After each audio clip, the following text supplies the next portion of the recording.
Donc pour replacer un peu les choses dans son contexte, la filature a été créée en 1855 donc par Frédéric Niffenegger et Henri Schumberger, qui étaient aussi élus de la mairie d'Erstein. Donc il y a déjà un lien entre industriel, patronat et élus.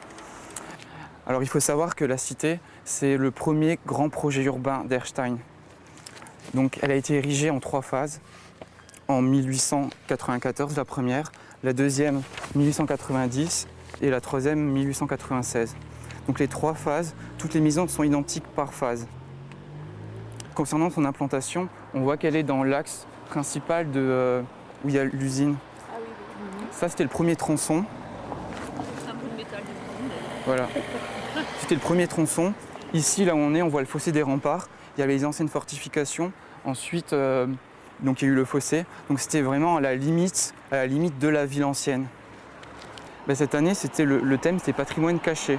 Donc l'idée, ce matin et cet après-midi, c'était de faire remarquer aux gens des choses qu'ils n'ont pas l'habitude de voir.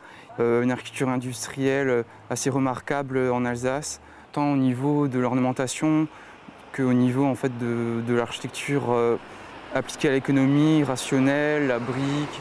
En Alsace, on est peut-être habitué aux maisons alsaciennes, à Colombage. Et puis il y a aussi d'autres choses. Il y a les maisons industrielles, la cité ouvrière. Et c'est aussi important en fait. On a ce plan de 77 qui est vraiment très intéressant parce qu'il dresse l'ensemble des propriétés de la filature. En bleu, vous avez l'emprise de l'outil de production. Ouais. Bien sûr, à côté de l'eau, des canaux, etc. Parce qu'il fallait que la filature soit maîtresse de ce territoire avec l'eau, hein, évidemment. On en avait besoin pour l'industrie. Notre rue ici, avec la villa, La villa qui est ici. du patron en face, et d'autres maisons qui ont été achetées. Comme ici, il y a une ancienne crèche. Voilà, il y avait une crèche, parce que Ouais. comme il y avait beaucoup de femmes qui travaillaient à la filature, il fallait qu'elles puissent laisser voilà. leurs enfants. Voilà. Alors, la cité ouvrière d'Erstein, c'est une cité qui a été érigée par l'ancienne filature de laine peignée d'Erstein, donc c'est-à-dire à partir de 1884 jusqu'à 1896. Alors ces maisons, elles ont plus de 100 ans, 130 ans. C'est en fait après 77 que la ville industrielle telle qu'elle existait jusqu'à ce moment-là a complètement disparu. On a loti une partie des parcelles qui étaient vierges, et puis on a vendu, donc les habitants se sont appropriés complètement, ce qui est évident, enfin c'est parfaitement logique. Quand ils ont commencé à être propriétaires de leur maison, ils ont fait des travaux individuellement, alors que jusqu'en 77, tous les travaux étaient financés par la filature. Et donc homogène, on changeait les clôtures de tout le monde, on changeait les portes de tout le monde, on changeait la toiture de tout le monde. Donc les gens payaient un petit loyer pour avoir la maison, mais ils ne payaient pas de travaux, et en échange, par contre, ils choisissaient rien. Il y a une dame qui nous a dit que eux, ils avaient demandé s'ils avaient le droit de faire une salle de bain, Ils avaient refusé. pas de salle de bain, à leurs frais, et ça a été refusé. Ah oui. Ouais. Donc c'est 34 maisons bifamiliales avec 2 chambres à l'étage, une chambre aussi au rez-de-chaussée, une grande pièce à vivre, donc c'est la Wohnstube, qui communiquait en fait avec un passe-plat à la cuisine. La cuisine, elle a un accès privilégié en fait vers la cave. Du coup, la cave servait de stockage alimentaire. Et puis cette image, elle est vraiment intéressante. C'est un habitant qui nous l'a donnée, parce qu'on voit aussi l'importance du végétal. Donc il y avait devant chaque maison Il y avait 2 lilas. 2 lilas, donc ça fait 4 par maison double, plus une vigne qu'on voit qui court. Pourquoi le lilas Et alors on a vu des photos tout à l'heure, à l'arrière il y avait vraisemblablement des arbres fruitiers, donc un petit potager et puis un tout petit verger. Et donc avec ces clôtures légères en bois à l'origine qui finalement permettaient une en fait, certaine transparence entre la c'est rue les mêmes, ils ont et, rajouté le soubassement. et Ouais. les maisons. Alors la superficie de ces maisons, elles étaient de 55 mètres carrés habitables, ce qui est relativement modeste. Donc la plupart des habitants ont souvent battu le mur qui séparait entre le salon et la cuisine. Et à l'étage, du coup, ils ont aussi rajouté une autre chambre ou un bureau qu'on peut voir sur toutes les maisons. Principalement, on voit un Velux. C'est une architecture industrielle, mais également liée à l'origine rurale des habitants. Donc on trouve des remises à l'arrière qui servaient pour beaucoup d'animaux.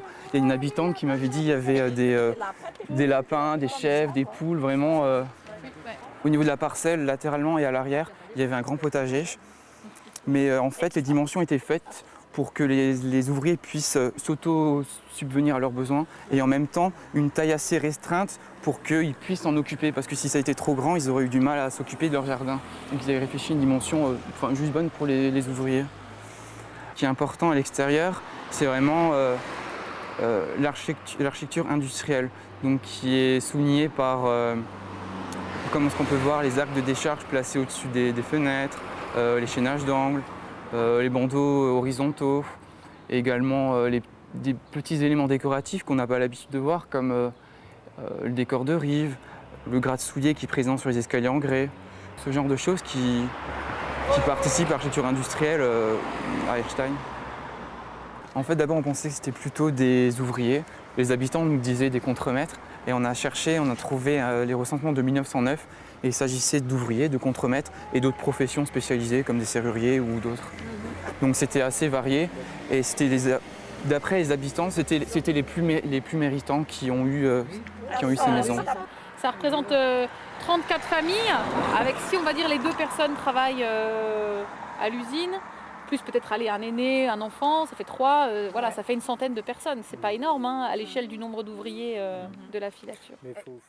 Une grande partie des éléments d'origine subsistent, notamment les portes d'entrée, quasiment toute l'ornementation, malgré quelques maisons qui ont subi une innovation par l'extérieur, mais qui sont que au nombre de 3 ou de 4. La Turque qui a redemandé. En rouge, et surtout on a fait ce joint, et c'est ça qui fait la qualité décorative. Donc dans les prescriptions par rapport à des traitements de façade, bien sûr l'idéal ce serait d'avoir une harmonie avec des teintes claires, etc. Mais surtout ne pas perdre ce dessin de la brique, parce que c'est ça qui apporte vraiment son cachet à la maison. Et tous les gens qui ont peint leur brique en masquant le joint, et ben, ils ont perdu ce rythme de la façade. Ouais. Comment est-ce que vous en êtes venu à vous intéresser à ces maisons ? Donc moi je suis étudiant en architecture et je me passionne pour l'histoire, pour l'architecture. Et tout simplement, la DRAC est venue à mon école et ils m'ont proposé ce stage. Je ne savais pas encore en quoi ça consistait. On m'a dit que c'était une cité ouvrière à Erstein. Je me dis bon ok, on va voir. Et j'ai commencé en juillet et août. Ça c'était la toute première maison. Et on a supposé que c'était un essai structurel. Ils se sont dit bah, on préfère le premier, donc on va plutôt répéter le premier. Il n'y a pas de quoi, qu'est-ce que vous avez dit, des arcs de décharge. Au-dessus des fenêtres et de la porte. Parce que ça ne peut pas être caché, c'est simplement au niveau structurel, ils ne l'ont pas fait. C'est 2 mois de terrain, on était là à prendre en photo vraiment tous les éléments du volet, en passant par le soubassement, la porte. On prenait en photo tous les éléments, on inventoriait tous les éléments. On a pu dresser des tableaux qui nous ont permis en fait, d'établir des cartes d'intégrité du bâti et après de définir les maisons du coup, les mieux conservées et les plus authentiques. Et en fait, il y en a quand même pas mal. C'est ça qui est intéressant. Et à quoi vont servir ces données ? C'est vraiment un appui documentaire important pour le dossier de protection, pour justifier de la protection au monument historique tout simplement.